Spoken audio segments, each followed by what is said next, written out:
نعم، وداعا طارق السكيتيوي من بعد المجهودات اللي دار مع المنتخبات الوطنية المثالية في الأولمبياد كأس العرب والشان خلى بلاصتو نقية.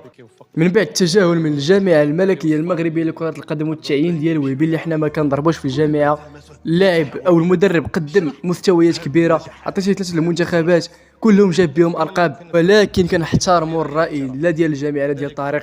وطارق باش تعرفوه يعني كيبغي المغرب، خلى ما مشاش للمنتخب العماني حتى دازت واحد الاسبوعين من التعيين ديال محمد وهبي باش ما ينوضش الفتنه داخل الكره المغربيه. فكل الاحترامات اولا على كونترول اللي تفرج في سكيتوي في البرتغال يجي هذا الشيء عادي. فكنشكروا على اي حاجه قدمها المنتخب الوطني، وان شاء الله يزيد بعوما لقدام ويعقلوا على النظره.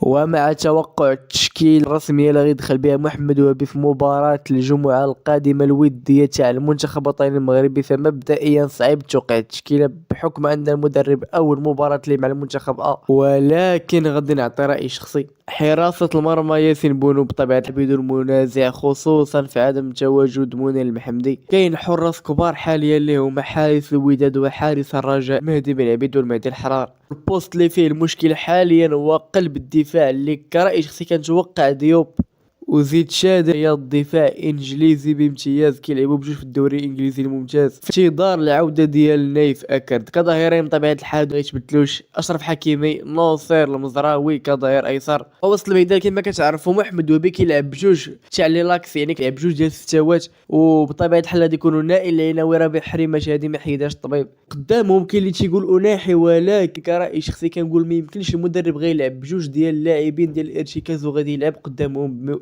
بويت. كاع الاراء كتحترم. انا كنتوقع غيدخل 10، اما السيباري اما الخنوس اما دياز ويلعب شي واحد اخر في كجناح ايمن. وفي الهجوم ما غيبدلش بحكم ما يمكنش، يعني غادي يبدل التشكيله كامله وكاس العالم ما بقى ليه والو، خصو يخلي ديك التوليفه اللي يخليها الركراكي. اتوقع ايوب الكعبي، ابراهيم دياز وعبد الصمد الزلزولي.